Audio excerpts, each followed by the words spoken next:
Hey, welcome to Aaron's Heart. My name is Darby and I'll be your bartender. Today, our special is one of my favorites, the Rum Runner.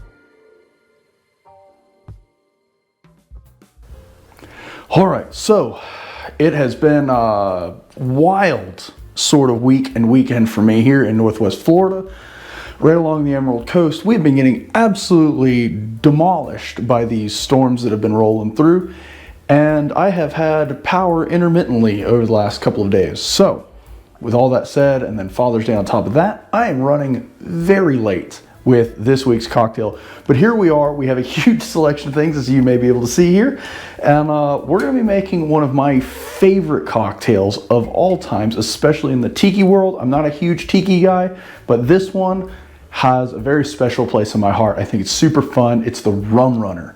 So the Rum Runner, you're going to need quite a list of ingredients. The upside to list of ingredients is they're all very cheap. Everything here is really, really affordable. It's not one you're going to have to break the bank. I think everything on the table, yeah, I'm pretty sure everything on the table is about the same price as a bottle of Luxardo. So everything here for all of these bottles is about $48 to $58, depending on where you buy it from, at least locally. This is about $61. So tiki drinks might be the way to go. Anyway, so the reason I bring up cost on a lot of these is because not everybody has a ton of disposable income, and a lot of people definitely don't have a lot of disposable income to buy alcohol with. So this is a super fun cocktail that requires a lot, but it requires very little actual investment. And this is all things that you can use in other cocktails. Some of them we've made, some of them I have a few special ones coming up that I'm really, really excited for. So anyway, let's get into, let's talk about our ingredients first, and then we'll get into making these. So for this, you're gonna need 2 kinds of rum. Now, I searched high and low here locally for one of them, and I finally found it, which is why there's been kind of a delay on making this video specifically. But first up, you're gonna need a light rum. You could use a white rum, like Bacardi, if you couldn't find a light rum. These are really affordable. I think I paid like $8 for this bottle. This is an aged light rum, so it does have a little color in it, but I really, really, really like this one specifically. This is the Cruisin' Aged Light Rum, Origin of St. Croix. It's, I don't even remember, it's 40%, so it's not super, super strong. It's really good. It's got a beautiful flavor profile, especially for such a cheap, light, barely aged rum. The longer you age your rum, a lot like whiskeys and bourbons and things like that, the darker it'll get, okay? Now, next up, we're gonna need dark rum, or in this case, Navy Strength. So the Rum Runner recipe does call for Navy Strength rum, which is higher proof, right? Most of your rums, I believe Timber Creek's 80 proof, my Baco 5-year is also 80 proof. So most of your rums are gonna be in that 80 proof, like 82, 83 proof range. Navy Strength rums, this one specifically, which is Navy Island, Jamaica Navy Strength rum, is 57%, or what's that, 114 proof. So it's quite strong. If you can't, and I had a terrible time trying to find a Navy Strength rum here locally for some crazy reason. If you can't find one, use a good full-bodied dark rum. Find something dark, find something kind of heavy. I recommend something Jamaican because it will give you a lot more body and a lot more of those like sugar cane notes. Okay, so anyway, enough with that. Then you're also gonna need something like this. This is creme de banane, right? Or cream of banana, right? It's a banana liqueur. It's very, very potent. A little bit goes a very long way. You'll also need some super high quality lime juice, which you should have by now. If you don't, Walmart sells it by like the like I think a half gallon. Then you're also going to need a Blackberry Liqueur. I'm using this flavored Blackberry Liqueur. It's good. I think that bottle's like $4. So if we're going through price, I think I paid about $8 here. My Navy Strength Rum is the most expensive on this, and it was $28. So give you an idea. You'll also need Grenadine. I am using for this, like I do in most of my tiki drinks, Rose's Grenadine. The reason for that is there's no sugar, right? We're not going to add any sugar to this. So the Rose's Grenadine gives you nice syrupy consistency. It also is easy to get. You can get it just about everywhere. And that's important because a lot of people can't or don't have time to make their own Grenadine. If you make your own Grenadine, that's great. If you've got that kind of time, that's awesome. And you should use it because it is way better. But this Rose is also going to add a little extra sweetness that we're not adding because we don't add any sugar to this. Last thing you'll need is, which it's not in its bottle because I broke the lid on the bottle and had to store it in a bunch of little tiny bottles that I had laying around. But this is unsweetened pineapple juice. Once again, we're doing unsweetened because that way I can control the sweetness myself. If all you can get is sweetened pineapple juice, then so be it. But do try to find like Ocean Spray pure unsweetened pineapple juice. I really recommend it. Otherwise, this cocktail specifically will come out really, really sweet.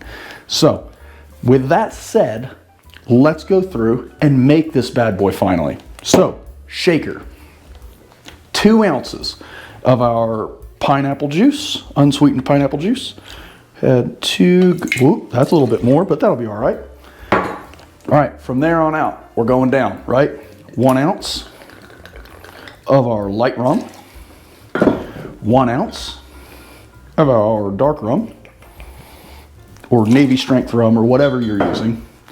1 ounce of our banana liqueur. All right, ready? 1/2 ounce of our lime juice. 1/2 ounce of our Blackberry Liqueur. And we're almost done. 1/2 ounce of our Grenadine. Now, that's the regular recipe, right? And it's fine. It really is. You could put ice in that, shake it, and go. My recommendation is go to a full ounce of lime juice. And I'm going to do that because I do have to drink this, and it's not, it doesn't have enough tartness in it. That pineapple is so incredibly overpowering that there's not enough tartness in the background, okay? So, if it's my recommendation, if I'm telling you how I would make this, I would do 1 full ounce of lime juice, okay? But there, now you have both recipes. Now, the other thing that I like to do, and it's only because I did it on accident one day, and it turns out it was delicious, is I have this Fee Brothers 1864 Plum Bitters. 2 big dashes of this is phenomenal in here. If you don't want it, you don't have to add it, but I'm gonna go ahead and give myself 2 dashes of it because I love it. And again, I'm the one drinking this cocktail, so, you know, whatever. Now, grab our ice. Let's see if we can crack this better today than I did last time. A little bit better.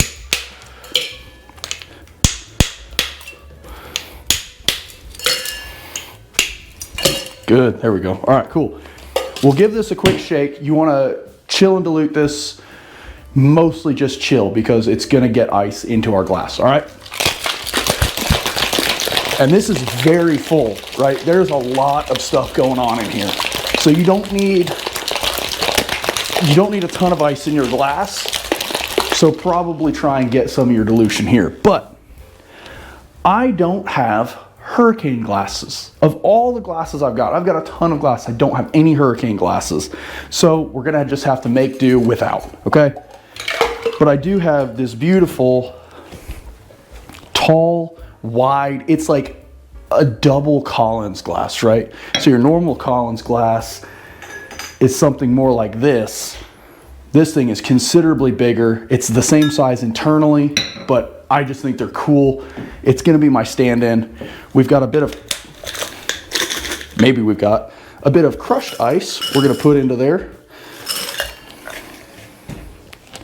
We'll strain this bad boy. You could totally, if you were doing this into a hurricane, you could totally just roll right in, free pour this bad boy right into there. But since I'm not, we're gonna do it this way. Man, might be like I've done that once or twice. No, that was totally by luck. All right, now for our garnish, I've got these cool little pineapple fronds we're gonna put in there. Let's see. My wife bought a pineapple the other day and I was super excited because I was like, oh, I could use that. And she's like, what do you need a pineapple for? I'm like, because I want to garnish a cocktail with it. There we go, that's a little better. Not a perfect slice of pineapple to do this with, but it'll work nonetheless. Get that in there. Let's drop a straw in that bad boy right there. And there you have it, ladies and gentlemen, the Rum Runner. One of my all-time favorite, oh man, it's so good. It's one of my all-time favorite tiki cocktails. It's so easy, so cheap to make. It just takes a few things so it seems intimidating. But really, all this stuff is readily available. I think I've never been to a liquor store, with the exception of the Navy Strength Rum, that I haven't found all of these ingredients on a shelf. Everything here is easy to get. It's really cheap. It's very affordable to make these. The cool thing about this cocktail also is because everything is kind of like equal parts, you could totally scale this up to be like a punch if you really wanted to. Or if you do like I do and you drink these while you're doing things like mowing the lawn or working around the house or doing whatever, I put them in my Yeti cup and I'll double it. So I'll double the volume of everything here and then boom. But it's so easy. 2 ounces goes to 4 ounces. 1 ounce goes to 2 ounces. Half ounce goes to a full ounce. And that's it, you're done. Ladies and gentlemen, this is such a fun, cheap, easy summertime cocktail. This thing screams, put me on the beach somewhere. Flavor-wise, it's very strong. You know that there's rum in there, okay? So if you want something that's bold, rum, a lot of fun, you know there's alcohol in there, this is it. The pineapple, even though we're using 2 ounces of it, it's not like a punch in the face. It's not super invasive, but it's there. It's got its natural sweetness. It's got kind of that tingly feeling in your mouth. Moving your acid levels up a little bit too, I think helps kind of taper the banana, right? Because banana is a very intrusive flavor. And tapering that back just a little bit while retaining its quantity is so good in this. The blackberry comes in kind of at the very end. It adds its natural sweetness to this without adding a lot of extra sugar. So anyway, there you guys have it. I hope you enjoy this one. This is one I've been dying to get to, and I've actually had to put off doing a couple others specifically to do this one. And to all of you that have requested cocktails, I promise they're coming. I swear they're coming. But I had to do this one because it's so much fun and it's one of my all-time favorites. Thank you guys so much. Remember, go have a cocktail. Like, share, subscribe, comment. Stay tuned for more. I'm usually really good about getting my uploads out on time. Bunch of craziness happened and I didn't want to rush this because this is such a fun cocktail. And it's so many ingredients and so much information that I wanted to be able to present it in a way that, well, one, did it justice, and two, made me happy. So thank you guys for being patient with me. Remember, like, share, subscribe, do all the YouTube things to help me out because it really does help. And also, don't drink and drive, especially with one of these bad boys because they go down like Kool-Aid. Tip your bartenders, drink responsibly, don't be dumb out there. I appreciate every single one of you. We've got, I mean, my subscribers have just grown and grown and grown, and it's been absolutely amazing. So thank you all very much. I hope you guys enjoy this. And until next time, enjoy the summertime. This is an awesome cocktail to do it with. We'll see you on the next one. Cheers. Yeah, that's gonna be gone here in a minute.